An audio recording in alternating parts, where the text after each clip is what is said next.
So as we move into section 3.2, conditional probability, I want to kind of model some stuff with the calculator, making sure we're rounding correctly using the calculator.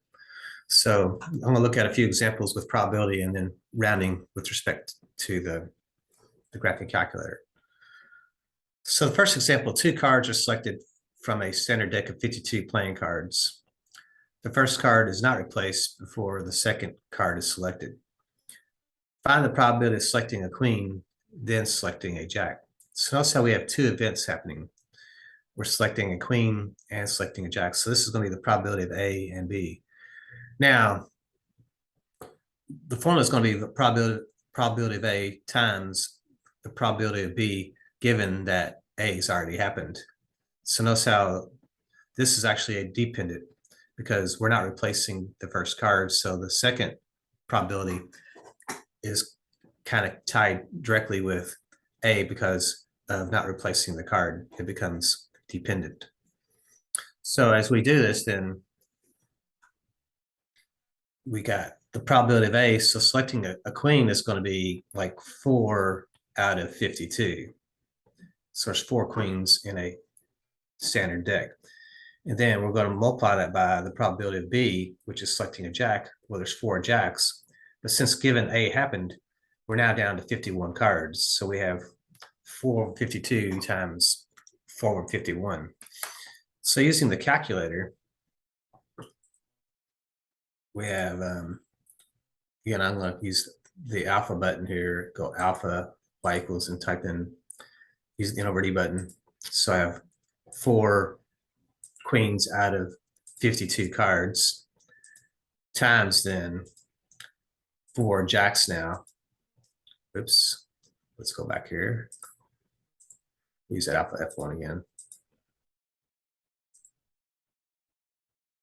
4 out of 51. So if we hit enter, that gives us 4 out of 663.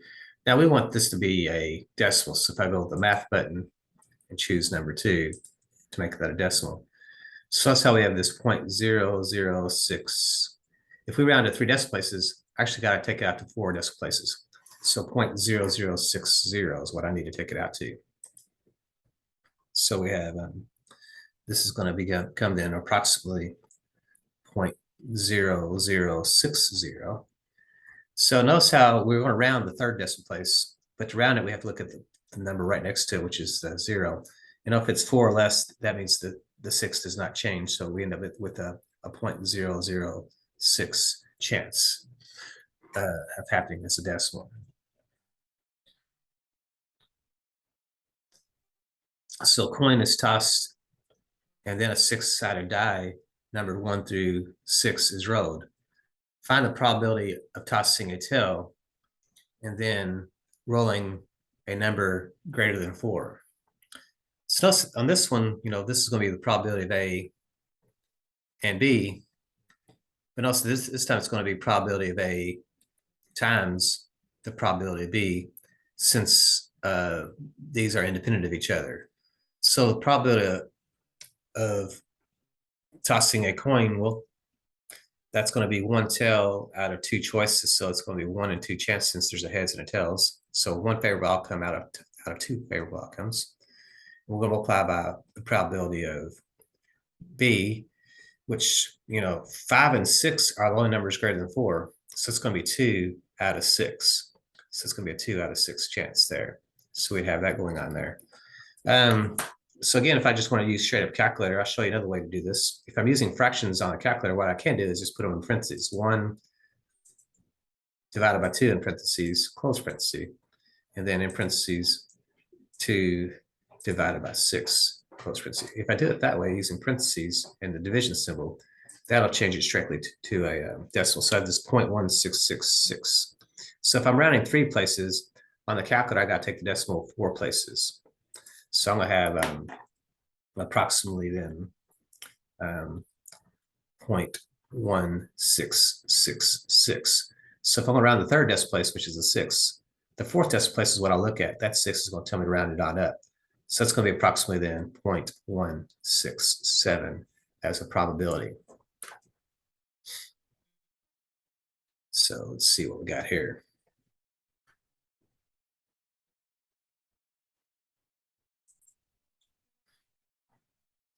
So let's look at this third example. Research has shown that approximately 1 woman in 400 carries a mutation for a particular gene. About 47% of these women with this mutation develop breast cancer. Find the probability that a randomly selected woman will carry the mutation of this gene and will develop breast cancer. So let's say again, we have one outcome out of 400 to start with, and then 47% of those could actually develop that. So we're going to multiply by 47% or 0.47. So the probability of a one, there's going to be like a 100-400 chance of the mutation actually happening, and then 47% of those people actually, it actually develops cancer. So let's see if we can play that one out. So again, I'm going to use parentheses again to show multiplication. So 1 divided by 400. And then if I close the parenthesis, open up the parenthesis and multiply by 0.47. Oops. Back up there, hit delete, and then hit the parenthesis. If I hit enter, notice how we get then this 0.001175. So this time it wants us to round to 4 decimal places. So if I want to round to 4 decimal places, I actually got to carry my decimal out to 5 decimal places. So it's going to be 0.00117. So we have then this 0.00117, I believe, is what we had. Yeah. So if I round 4 decimal places, I have to carry it out 5 decimal places. So the 4th decimal place is this one. So we look at the 7, and the 7 tells me to change that to a 2. So this is going to become then 0.0012 as a decimal. Now, sometimes on your calculator, it may give you like, you know, this, let's see if I can come up with an example that does that. Here. So suppose I had like 1 divided by 1200, and then get that answer. Notice how we get something like this, you know, 8.3333 e to the negative 4.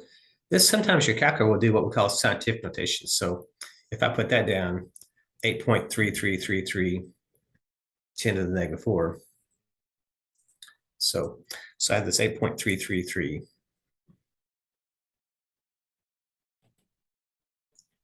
So e to the negative 4, that negative 4 means to move the decimal 4 places back to the left to put it in decimal notation. So if I move it 4 places to the left, that's 1, 2, 3, 4. Notice that I actually have to put 3 zeros in there. 1, 2, 3 zeros, and 8. So if I was going to round something to the 4th decimal place, I'd have to actually go out 5 decimal places, and this would come in 0.0008. So sometimes your calculator is going to give you this strange looking thing with this e to the negative 4. That negative 4 is going to mean move the decimal 4 places to the left to make its decimal notation. And then you can proceed from there of how to round. So sometimes you get something like this on your TI-84. So keep that in mind.